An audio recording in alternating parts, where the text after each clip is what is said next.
Good afternoon. My name is Mike Rosenberg. I'm a professor of strategy at the ESA Business School here in Barcelona. And it's really a pleasure to be here at the third of our webinar series that we are broadcasting as part of something called Business Schools for Climate Leadership. This is a group of 8 leading business schools which have come together to address the challenge of climate change. We hope to open this up to more business schools in the future. We believe it's critically important to train present and future business leaders on the different things they need to think about as we move the world towards a more sustainable future. In this group, we have Cambridge Judge Business School, HEC Paris, IE Business School from Madrid, the International Institute for Management Development, which most of us know as IMD in Lausanne. We have the Said Business School, which is part of the University of Oxford, and of course, IAC Business School, which is where I work and where I'm broadcasting from today. One of the first things we did as a group is put together a toolkit. These are 8 different topics which we all think are important. And we're going to be launching that toolkit in a couple of weeks in Glasgow at COP26. This will be the 26th meeting of the parties to the UN's framework agreement on climate change. It's a big event, and all of us and perhaps everyone in the world is kind of looking for this event in terms of making further commitments to reduce carbon emissions around the world. Today, we're going to be talking about 2 related but different topics. One is the link between nature and climate change, and the other is the overall topic about how to reach net zero, how to decarbonize an organization, an industry, or even a country. I encourage all of you to ask questions. If you're on the Zoom link, please do it in the chat box, which is provided. If you're watching on one of the LinkedIn live feeds, and we have different ones from the different schools. So please, there's a place to do that. Also, we have people in the back office watching this. We have Marie-Pierre in Paris, and we have Jane and Eleanor in Cambridge, watching the chat. They will then be retyping your questions and making sure that I can get them here, because we really want to make sure we have some time to go through some of your questions. Now, we also know that most people have another call, another meeting, or something else to do at the top of the hour. So we're hoping to stop at 5 or 8 minutes before the top of the hour in order to give everybody a chance to do that. So please stay with us, because I think it's often the last couple of minutes of the session which are the most interesting. Now, today, let me just introduce our panel. We have Daniel Halbier. Daniel is an associate professor at HEC in Paris. He's kind of in the marketing area, but I know him as a sustainability guy. So Daniel, welcome to the webinar. Jennifer Howard-Grenville is the Diageo Professor of Organizational Studies at the Judge Business School, which is at the University of Cambridge. Thank you for being with us, Jen. And last but not least, we also have a special guest today who is Igor Shislov. Igor is a senior consultant at a company called Perspectives. This is one of the top consulting firms in the world, which is helping governments and companies on the policy questions taken together in terms of sustainability. So welcome, everybody, and thanks for being with us today. If it's okay, I'll just go right into it, because we have a limited amount of time, and let me just start with you, Jen. How does climate change affect the natural world, and how does the natural world affect climate change? Thanks, Mike. And that was a lovely introduction. And of course, as you point out, the relationship between climate change and nature goes both ways.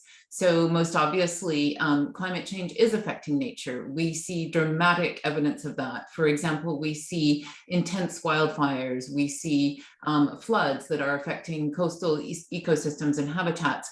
But there's also many more subtle changes. And it's quite fascinating to see what biologists have uncovered in terms of genetic level changes in species that are adapting to changes in seasonality, for example. So the Arctic hare has adjusted its color of its coat based on the fact that winters are shorter. Migratory patterns are changing. And all of these are really important because nature has evolved over millions and millions of years to develop the ecosystems that we have now. And they're being thrust into a phase of unprecedentedly rapid change.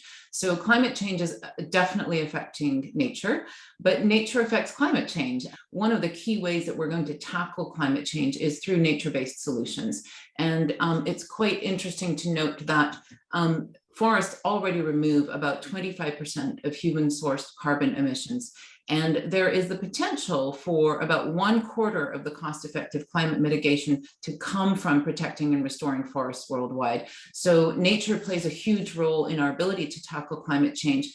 But as we see, because of this relationship that works both ways, the more we destroy nature, the more we undermine our capacity to take advantage of these nature-based solutions, which are not just out there, they're largely much lower in cost than many of the other solutions that we have on the table.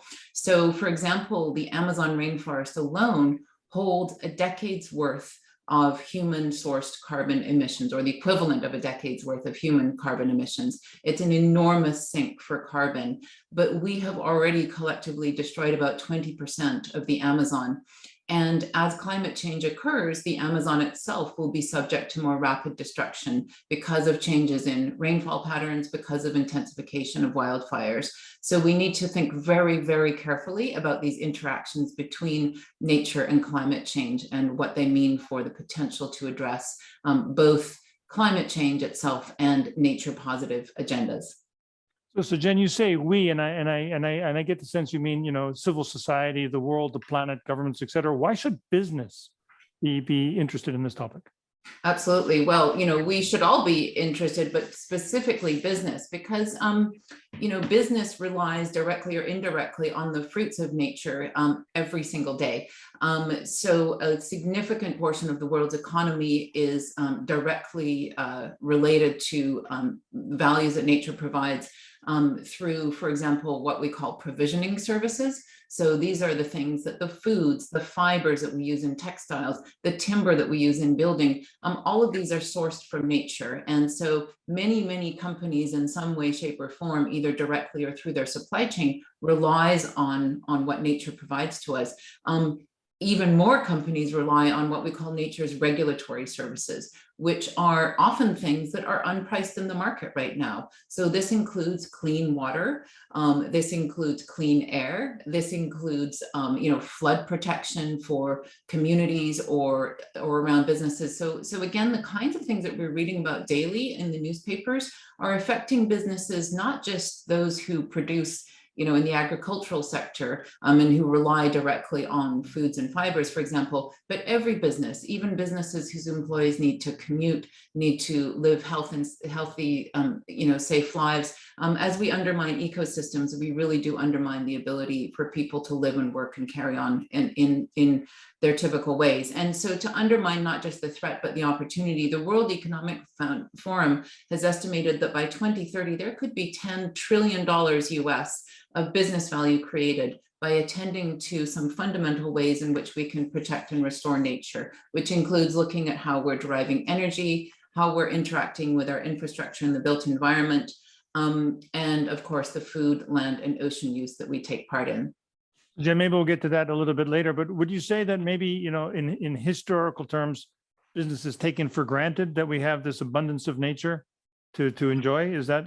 Absolutely. As part of my work for this toolkit that we're launching, I had the opportunity to read the Dasgupta Review, which was produced by Sir Partha Dasgupta. He is an economist at the University of Cambridge, and he has done for nature what essentially the Stern report did for climate, which is basically point out the economic opportunity surrounding protecting biodiversity and nature. And very much there's a strong case made in that report and by others that we have not priced nature's assets. And it's time to start thinking about our natural world as an incredibly valuable asset upon which all life, and including business activity, resides. Okay, thank you so much. Daniel, let me turn to you, because clearly part of restoring this balance is about this, we got to stop putting so much carbon in the atmosphere. Can you tell us a little bit about, when people talk about the race to zero, when they talk about getting to net zero, what do they mean? What's at the heart of this whole story? I mean, first, maybe the thing is what you're asking, Mike, is are people talking about it? Yes, they're talking about it. And more than that, this United Nations-led campaign to achieve net zero for actors outside of government has become a major success. So in the last year, roughly 5,000 organizations started to commit. And, even, industry champions such as Microsoft, they strongly commit to going net zero. And in a nutshell, this initiative really means, going net zero by 250 at the latest, and reaching an intermediate target, which is halving the emissions by 2030. And what I really like about this initiative is something, there's a carbon thing that's on top of the agenda. So this is on the corporate item list, and it brings together a large number of actors that work towards this goal, outside of any government-related initiative. And what I really think is that this initiative provides participants with a toolkit, in a sense, like there's a strategic dimension to it, there's midterm and long-term goals, and then there's a tactical dimension, in a sense, like these people or these companies that can work out a verifiable plan to achieve the targets, and kind of, the spirit is commit and act. And I think this is great to improve the situation. Mr. Daniel, you talked about 5,000 companies kind of signing, or organizations, because I guess there's cities and governments and all kinds of different things. For an executive who may be not working for one of these organizations, how much, why should they get to know about this stuff? Why should they be interested at all? Because, if the big boss hasn't decided to do it, why should someone, one of the people watching the show, for example, why should they learn about this? It's because it's a complex journey to get to net zero, and just ignoring it is just not an option given the situation in the world today. And I think also because, even if you're a manager in any of the companies, you're not directly affected by decarbonization, the decarbonization process will fundamentally transform organizations and the corporate value chain. So really, I think what leaders need to know is kind of three things. And I think the first is, what are emissions? How to measure emissions? It may sound trivial. Scope 1, Scope 2, Scope 3 story. Exactly. If you want to take action, you need to understand. And because you mentioned Scope 1, this is at the level of the firm. Scope 2 is basically where and how you procure your energy. And if you're an energy intense business, like emissions from purchased energy is a large chunk of the, Scope 1 and 2 emissions. And then there is also another thing, if you think vertical supply chains, you also have indirect emissions from upstream production, and then there are emissions from the consumption stage. So, if you sell a car, emissions created in the consumption stage, that's a large chunk of emissions. When you think life cycle emissions, each of these components matter. And that's really the thing, understanding the nature and the scope of the emission. That's ingredient one. And I think number two, and Chen was kind of pointing to it, there's a way to reduce emissions. And the first step is like, what I always tell people, get rid of waste. It's green cost cutting. That's for free, And in reality, sustainability is often expensive. So it kind of pushes up costs, because going greener means, putting extra effort in that dimension. And actually, the beautiful thing about sustainability is if your customers value greener products, there's a cost and a benefit to sustainability, which kind of brings you to an optimal level of decarbonization or emissions, which is kind of the same thing. And once you're in this kind of journey, you can ask yourself how to get to net zero. And that's this kind of question, how to get rid of the remaining emissions. And the next question is how do you reduce? What does companies do? What are the triggers that they can do? What are the buckets of activity, if you will? Because it's nice to talk about, reducing my emissions by half or so. How do I do it? What do I do first? The first thing is take action. That's the first step, and there is no way around it. And then again, as I said, you can measure, we agree, okay, we can do that. And reducing, we can do it, and you ask how to do it. And I think, there's at the level of the firm, there is a way of process reengineering. So you can think about, hey, how are my employees traveling for work? How do they commute to work? There's a question of green technology adoption. If you're saying the delivery business, if you're greening your car fleet, that has an impact on the overall emissions produced for providing your service. And now, as I said before, if you're an energy intense business, if you substitute from brown energy to green energy, this has a huge impact on your final product carbon footprint. Say you're in computing and you're using energy from coal to provide these computing services. That's a different game than when you're using green energy. And Daniel, I don't know if I told you this, but in our business school, we actually talked to our power company and switched to renewable energy, and it's there's no incremental cost. It's actually the same price or cheaper than it was before.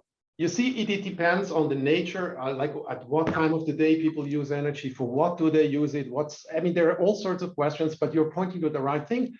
Is first you can ask the question, how much does it cost? How much money can I save? That's green cost cutting. Maybe there is a green premium, which increases your cost, and then maybe you find some customers who are willing to pay for it. So that's kind of what I like about this, trading off cost and benefits in going or in reducing emissions.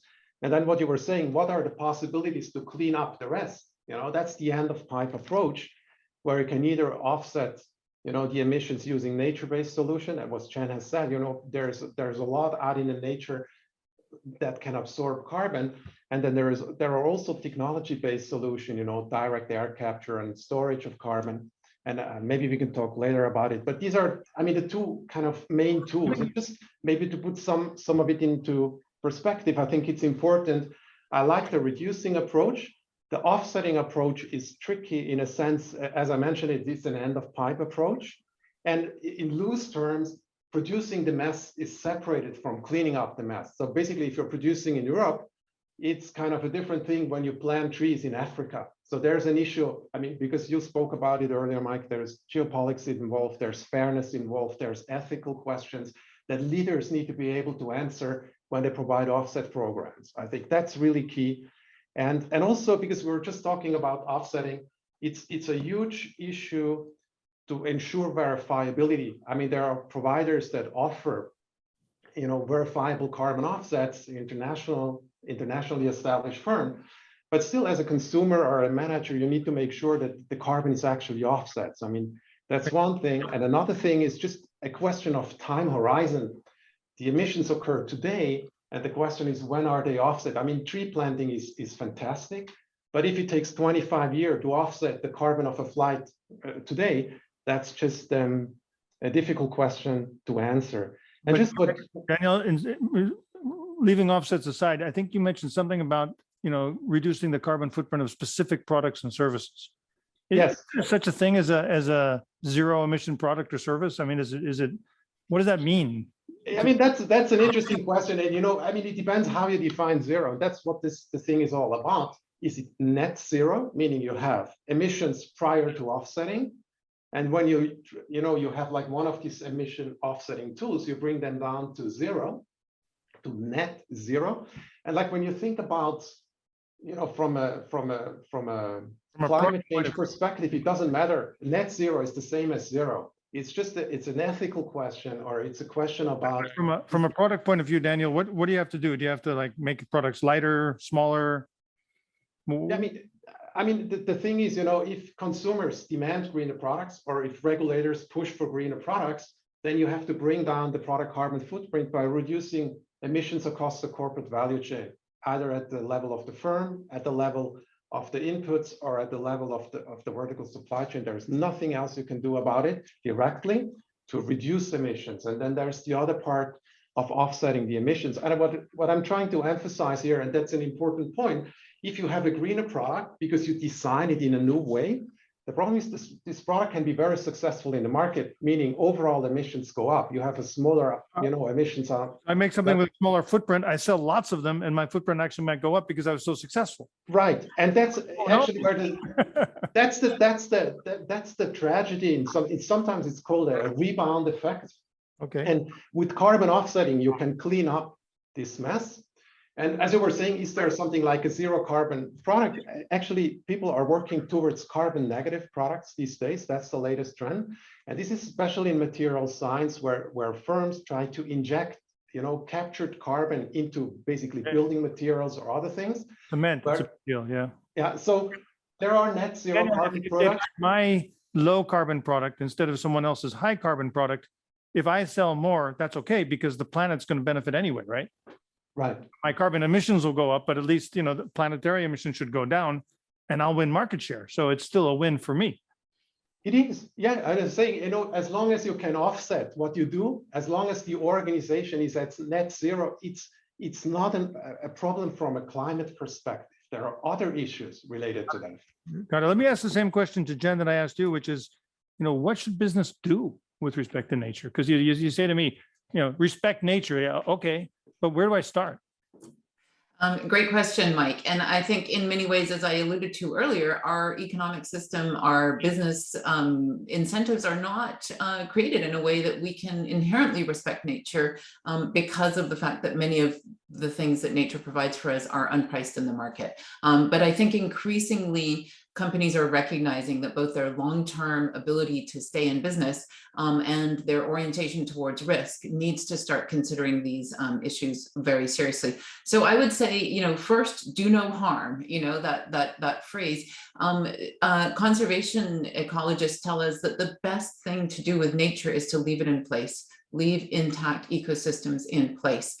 It's much more effective in terms of their ability to restore themselves, to sequester carbon, to clean water, and to do the functions that they do if we leave them in place rather than destroy them and then restore them. Now, clearly, we have actually affected 75% of the land's surface, and so we have affected many, many ecosystems. But the hierarchy basically says, leave them in place, protect them, then restore as the next step in the hierarchy. But more specifically, there's three things that I go into in the chapter that companies really need to be looking at. So first off, as they're doing all of their important things towards decarbonization, as Danielle has alluded to, they need to also pay attention to interactions with nature. So for example, renewable energy, which we see a big push towards, does not come for free in terms of its impact on nature.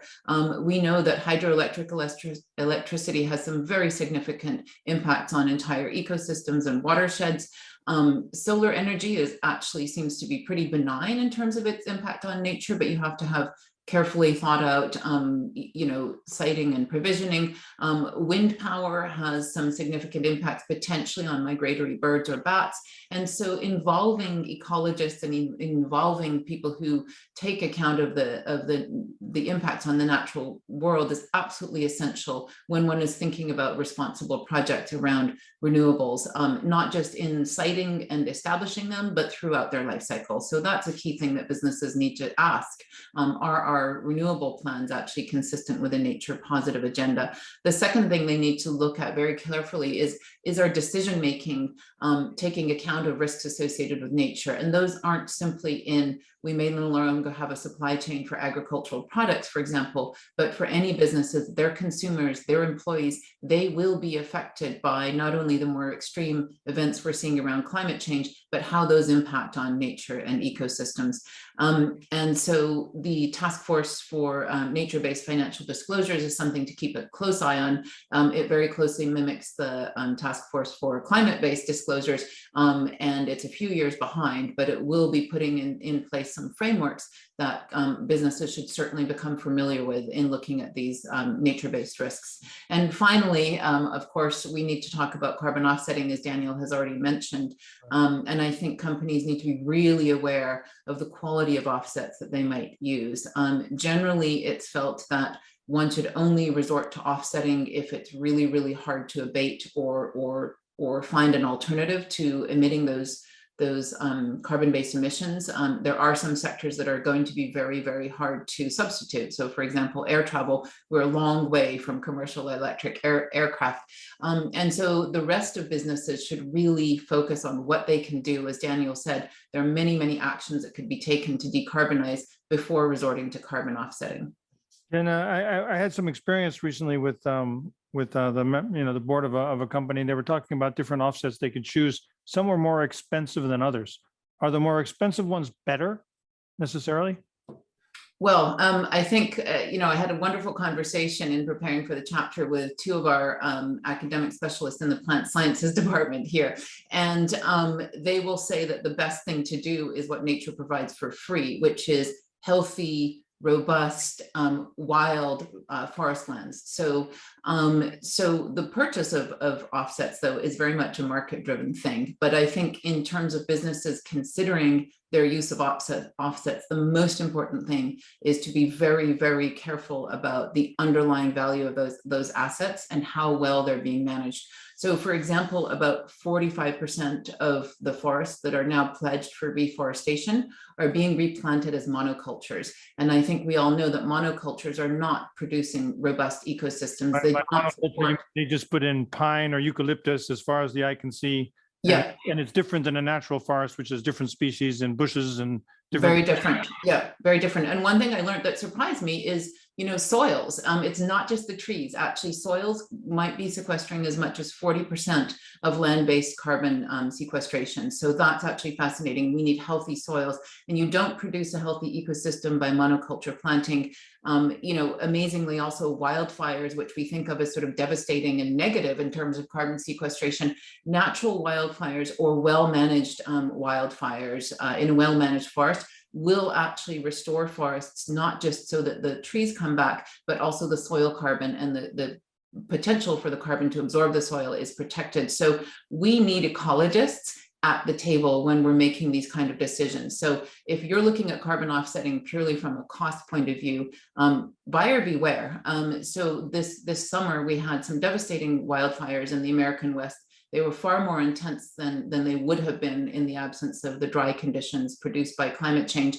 And both Microsoft and BP had fairly low priced carbon credits held up in those forests. Now, well-managed carbon credit schemes always have a buffer in there to account for things like losses due to wildfire, but the losses are larger than we had designed for. And so thinking about, is this a well-managed carbon credit scheme, is not just about, does it appear to have adequate buffer capacity now, but what is going to happen over the next 30 years, and have we adequately accounted for that? Okay, thanks so much. So, by the way, we're going to get to Igor in just a second. But if you do have questions, please type them into the chat, or if you're on the LinkedIn Live feeds, wherever you find, there's always a space. We have people looking out for your questions. Now, if I get the story right, we have nature, we have decarbonization. Companies should do all the things they can do. And then at the end, there's the question of offsetting. My guess, Igor, is that there's a policy framework discussion around here. There's something about, where is the regulator in all this? And is it something that each company can just do whatever they want? Or is there some kind of regulatory consensus, if I could use such a bold word, emerging around the world? Yeah, absolutely. Thank you, Mike. Pleasure to be here. And well, let me start by stating the obvious. Climate change is clearly a market failure. The damage caused by emitting greenhouse gases to our society and to nature is not automatically priced by the market. The polluters do not pay for these costs, right? Now, any environmental economist will tell you that to fix a market failure, one needs a government intervention, and that's where the role of the government comes in. Because with all the best intentions, all the initiatives that are welcome, that businesses are taking, it is pretty obvious that the private sector will not solve the problem alone. And even if some companies voluntarily take action on climate, there will always be free riders. There will always be those willing to continue business as usual simply because there is an incentive to do so, right? Now, at the same time, we cannot solve the climate change problem without businesses. And that's why, in my view, the role of the governments is to provide a clear direction of where we're heading and a clear and stable, most importantly, policy framework and incentive structures to guide businesses towards decarbonization. Now, is this happening in practice? The answer is yes and no. On the one hand, there have been many important policy developments since the adoption of the Paris Agreement in 2015. Governments of many industrialized countries and even some emerging economies increasingly set net zero targets for 2050, or in some cases even earlier. And in the run-up to COP26, which starts in less than 2 weeks in Glasgow, countries have submitted their enhanced climate plans for 2030. And this creates a momentum and gives an increasingly clear indication for businesses about where we're heading to. But on the other hand, we know that overall, the current policies and pledges are still not sufficient to limit global warming to 2 degrees, let alone 1.5 degrees. Even with what we expect John Kerry and all these people to say in Glasgow. Yes, Mike. Even with the updated climate pledges, and overall, what we see is that overall there's still lack of sufficiently ambitious incentive structures for businesses to decarbonize. But it's not all that grim. The situation is changing, and the time of free carbon emissions indeed will be over soon. More and more jurisdictions are introducing different carbon pricing instruments in the form of carbon taxes or cap and trade systems. The EU recently implemented important reforms to fix the European carbon market, which propelled prices to over 50 euros per ton of CO2. And this obviously has a material impact on businesses. And there are dozens of other examples of carbon pricing policies in both industrialized and emerging economies. For example, this year, China launched its own cap and trade system, which is actually now the largest carbon market in the world. But of course, carbon pricing is not a silver bullet solution, right? It's not a silver bullet policy, like many theoretical economists still believe.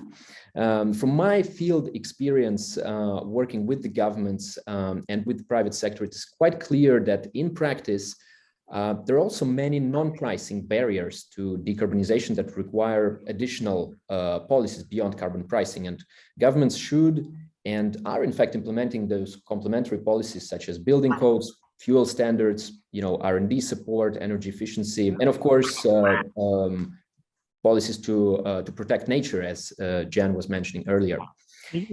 Would I be right to say that Scandinavia might be ahead, Europe next in line? The US kind of got confused through the Trump administration, and the other countries are kind of following. Is that more or less the order in terms of who's pushing harder for this, or is there a different order? Yeah, you can say that, Mike, but I think it's a bit more complex than that. We really have to look at different policies in different sectors. And we shouldn't forget also about what we call carbon leakage, where emissions are essentially, outsourced to countries with lax environmental regulations. But we do see that climate change is becoming a central issue for businesses and for the financial sector these days. In June this year, actually, the G7 governments agreed to make climate-related financial disclosures by TCFD mandatory. And the EU is launching the so-called green taxonomy that will hopefully help guide investors towards sustainable activities. Jan already mentioned the task force on nature-related financial disclosures, which will hopefully help address some issues beyond climate and broader, environmental risks and opportunities. It's all about putting an economic value on nature, I think, which is one of the questions we had. Yeah, right. Well, as I said, it's not the silver bullet solution, but it's one of the important policy levers.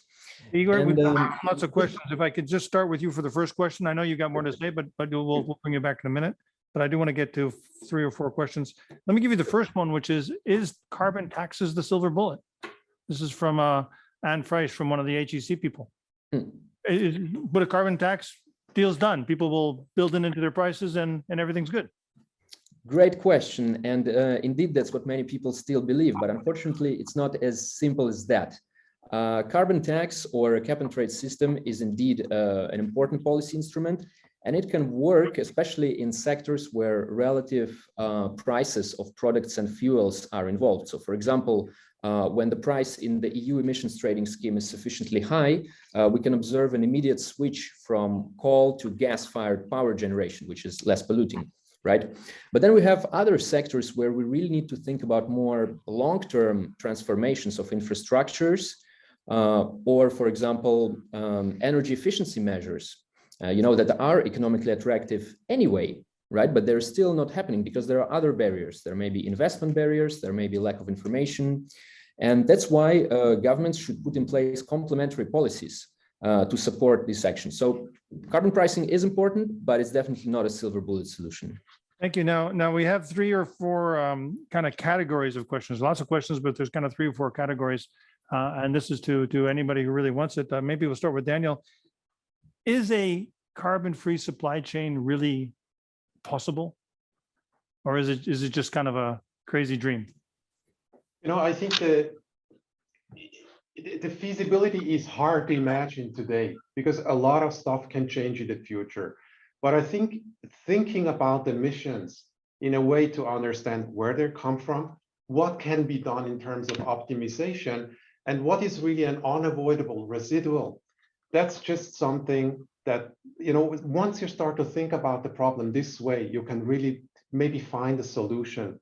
But it's going to kind of zero, in a sense, like across the entire economy. It seems not to be feasible today, but I think it's not necessary. I think the best approach is to start where you can take action. And I think that's the most important. There are businesses that can go almost, zero by just improving things. And these are important, signals to the market, and others may follow. And as Igor was saying, the thing is, policy has a strong lever. And if policy interventions are there to limit carbon emissions, the firms have to act, whether it's, kind of hard limits or monetary, instruments. It doesn't matter. If needed, policy has the toolbox to limit carbon emissions, and firm will follow. There's no way around it.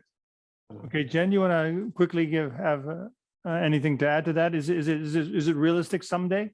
Yeah, it's an intriguing question, isn't it? And I think that this kind of thinking is demanded, because the thinking that got us here won't get us out of this situation that we're all in. As an organizational scholar and specialist in organizations, I will say that we need to pay attention to behavioral change.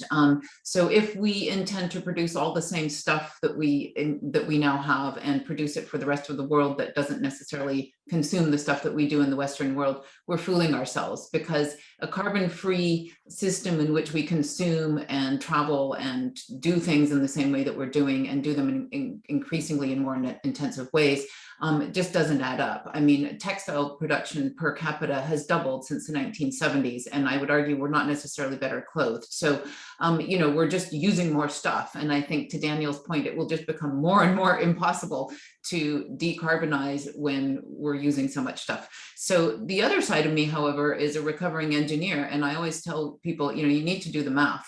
And so, to Daniel's point, and Mike, you pointed this out, it's supply chain issues. So paying attention to where will you get the biggest bang for your buck in terms of taking carbon out of the system. And it might be by replacing a product with a service. It might be by working really, really hard with your suppliers, because 90% of your carbon footprint actually lies outside your control. And that's the new kind of thinking that we need to adopt, rather than just let's create the perfect zero carbon product. That might have some marketing flash, but I think we need to be realistic here about the behavior and about doing the math. All right, so we've got a bunch of different questions, just in the interest of time. Some are about startups and some are about legacy big companies. Maybe I'm going to combine all those questions together and just ask you to comment. What is the difference between enormous companies, medium-sized companies, and where do you see startups having a place to play in this whole transition? I don't know. Do you want to start with that, Daniel, and then go to Jen? Again, I mean, and Igor was mentioning, there is no one-fits-all solution for no matter what the business is, and that's what I think is so important to understand. Each business has specifics, whether it's a startup or an established company. It's just maybe, you can say a startup is more agile, an established company. There are so many, it's hard to say which works better, but I think the analytical approach, and Jen was mentioning that too, you need to sit down and figure out where you can have a fast effect with kind of pretty low cost to start with, or even if it's high cost, but where can you be effective when you start doing things in a better way? I think that's key. And Jen, you've written extensively about change management. Is it easier to change the behavior of a startup than a big old company? Well, Mike, it's interesting, right? Because startups we think of as typically nimble, and a startup can be born green, as it were. It can have sustainability, not just environmental, but social sustainability at its heart. We're seeing many, many new forms arising that aren't just business forms to address, complex social and ecological issues, along with make money and offer products and services. So I think it's a really exciting time to look across all of these sort of elements of the ecosystem. No two organizations are the same. And I think what is actually really important, we might learn a little bit from nature about complementarity within ecosystems. So startups indeed can push big companies to be more nimble, to be more aggressive, to change their ways of doing things. They can set the bar, and consumers might respond and start asking more of the established incumbent companies. The other side of it, though, is incumbent companies can do a great deal at scale, and they already are. They're influencing our lives. They're deep in supply chains. They have large footprints. So we need all of the above. We need change across the board. But I think when we start to think not just about how will an individual organization change, but how does that ecosystem of organization, which includes small and medium-sized enterprise, social enterprises, startups, large incumbents, how do they all push each other, and how do we basically, you know, to use an analogy, sort of raise all boats together? I think that's a really important thing to consider, and I think it's happening. And here's a couple of questions again, which I'm going to combine. You know, net is not the same as zero. And if we just reduce carbon but sell more stuff, we're not going to solve anything. Can you comment on kind of the difference between net and zero, and is carbon really the place we should focus our attention, or should it be more holistic or more broader, to say it a different way? I don't know, Jen or Daniel. So I'll speak to this in the sense of, I think it brings us a little bit back to this carbon offsetting perspective from the point of view of nature. And it's absolutely true. You know, unfortunately, we don't have the option to take the net out of the equation. The urgency with which we need to act and the things we need to do will require both nature-based carbon sequestration and probably other forms of carbon sequestration. That's what we've done so far has brought us to this point where we need all of these solutions. Taking carbon out of the air, one way or the other. Yeah. And so, you know, engineered solutions for carbon capture and sequestration also exist. And frankly, we will need all of them, but we need to keep asking ourselves in the business community and ourselves as consumers and people who want responsible governments to sort of set the rules of the game. We need to keep asking ourselves what we're actually doing here. And if we're being fooled by the net and feeling like, you know, there's always a way to sort of sequester the other stuff and avoid the uncomfortable questions of consumption, and avoid the uncomfortable questions of, you know, how long is this actually taking, then we're fooling ourselves. Because at some point, you know, the planet, and we've already seen the planet, it cannot respond anymore. That we've sort of taken resilience out of the system, and we need to be respectful of that. Okay, so we're kind of coming toward the end. This has been an amazing discussion. I just think it's such a privilege to be able to talk with, you know, smart people about important stuff. Maybe I can ask each one of you to kind of give us your thoughts as you put this whole thing together. And if I could start with you, Daniel, you know, where are we? What's most important difference between net and zero, whatever you want, but you know, how do you sum up this whole conversation about decarbonization, nature, and the importance of moving forward? I think you just mentioned the word. I think, you know, like once you start to look at decarbonization in isolation, you're looking at one problem, which is an important problem. But then just think about greenhouse gases more broadly. There are other powerful greenhouse gases there in the equation. We didn't even talk about them. Maybe we captured them in like under the label of, you know, carbon dioxide equivalent emissions. But then there is the whole thing of environmental sustainability, which is much broader. And Jen was talking about it. And Igor, we see there are so many problems. And social sustainability, because we can't leave the communities out of the story, right? That's what I'm saying. So what we need is, I think Jen was mentioning organizational change. I think we also need change in business model. And I think we need to really switch from linear, make dispose models to more circular business models. And I think there it's another way of thinking about the problem. It's about reducing, you know, waste and stuff in the design stage to build better recyclable products. We need to talk about the reverse supply chains, how to get the products back to the firm. You know, Jen was saying we doubled the consumption of clothes. Most of the stuff is going to waste. So maybe there's ways to bring them back to the company. And then there's also, you know, when you talk or when you think in a circular way, you think about carbon footprints, maybe you could tackle those, but there's also waste footprints, and at the same time, resource footprints. And when you take it even one notch up, you really start to think about the ecological footprints of your business. And I think that's the mindset that is needed. And Igor was saying, you know, a carbon price doesn't fix the things. I tend to agree. Again, it's not a solution for everything, but once there is a price on items such as carbon, nature, businesses will respond tomorrow. And even if they don't respond, you know, tomorrow, once there is a price, if you think about the future by making investment decisions, you will be guided by this price. And I think once you have this mindset of being guided by monetary incentives, that's the language business understands, and that will guide your action. Business understands money. Once you put a cost on things, they'll be able to respond. And Igor, when I introduced you, I forgot to mention that you're also a lecturer at HEC. So you kind of go back and forth between the policy sphere, the government sphere, the consulting sphere, and the academic sphere. How do you see all this coming together? Sure. Well, let me just quickly rebound on what Daniel said regarding prices, carbon prices. I think that's absolutely true that the most important is maybe not even the carbon price today, but the price expectations, because that's what's driving investment decisions. And one notion that I think we haven't really touched upon is the notion of carbon lock-in. When we invest in carbon-intensive infrastructures today, we're locking it for 30, 40 years to come. And we cannot allow carbon offsets to sort of justify these kind of activities. And the recent IEA net zero report clearly shows that there is no more space for investing in new supply of fossil fuels. So we really have to keep it in mind. And from the business point of view, I think that really those companies, those businesses that manage to anticipate, rather than resist the transition, will probably be those that emerge, as winners in this new economy. But this will, of course, require them to honestly look at their businesses, as Daniel suggested, look at their GHG emissions, scope 1 to 3, and demonstrate, sufficient leadership to transform their own operations and also their supply chains. And that's another reason why you have to be really careful with offsetting. Make sure offsetting does not substitute your own climate action. Otherwise, your business may turn out to be obsolete very quickly. So yeah, I'll stop here, and best of luck to everyone on this net zero journey.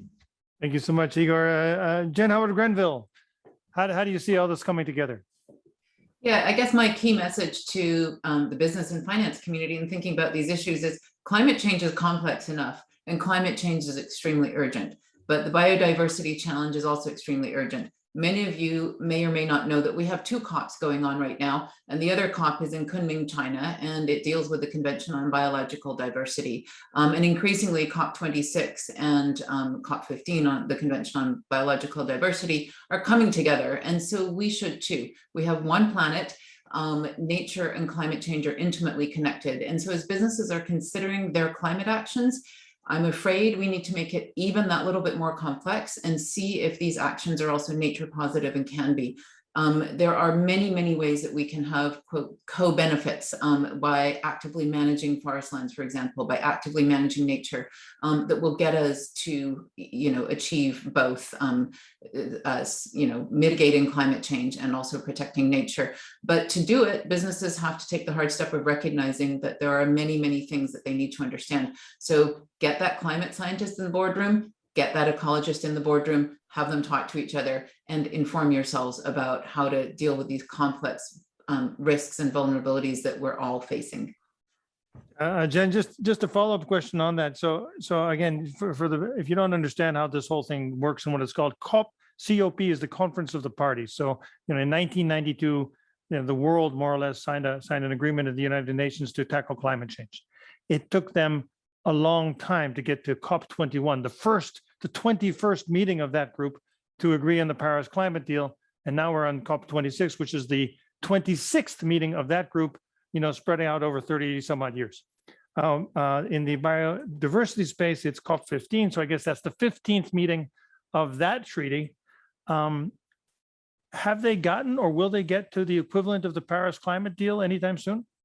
Oh, that's way beyond me. And actually, don't even quote me on the 15. I'm going to have to look it up, but it is occurring right now in Kunming, China. And I think 2 of the things. One is there's a lot of urgency around setting a global goal for nature in much the same way the Paris Agreement brought us global, goals and commitments around net zero. And with climate, with nature, it's a little bit more complex because climate, you can emit a ton of CO2 in India and the equivalent warming effect of methane in Vietnam, and it's going to have the same effect on the atmosphere. With biodiversity, there's hotspots. So a goal, sorry, Mike, one of the goals that's being posited is 30 for 30. So let's protect the 30% of the earth that is most biodiverse and most important to us from that perspective by 2030. So we're moving. we're lagging, but we're moving in some commitments that hopefully will result in global commitments on nature. I think this is critically important because, you know, the planet doesn't care where the carbon comes from or where it goes away from, as long as it goes away and doesn't come so much.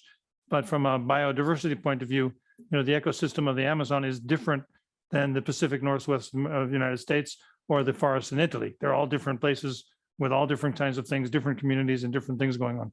So I think that's a very important point. Well, let me just thank the panelists. This has been an amazing session. I really appreciate your candor and your flexibility answering the questions from our audience. Again, this is the third webinar of the series. We're doing these webinars from the Business Schools of Climate Leadership. We're doing this to give you a sense of what's in this thing we're going to call the toolkit. This is a series of different informations on all of these topics. This will be launched publicly at COP26, again in Glasgow in a couple of weeks. And you can see everything on the website, which I think is on the slide here. You can see all the different things that are happening. The next webinar will be our friends from Oxford and IMD, and they'll be talking about business transformation and managing climate risks. So really, really important, getting more into the kind of the hardcore issues inside the business, while today we've been talking a little bit about broader issues. I've got 8 minutes before the hour. I promised everybody to have a chance to grab a cup of coffee, check on the kids, and do whatever you have to do before you run to your next Zoom call or your next meeting or whatever else you have to do. So thank you, everyone, for joining us today. It's been a pleasure moderating this fantastic discussion with our speakers, Igor, Daniel, and Jen. Thank you so much for your time today. And thanks, everyone, for watching. Thank you very much. Thank you, Mike.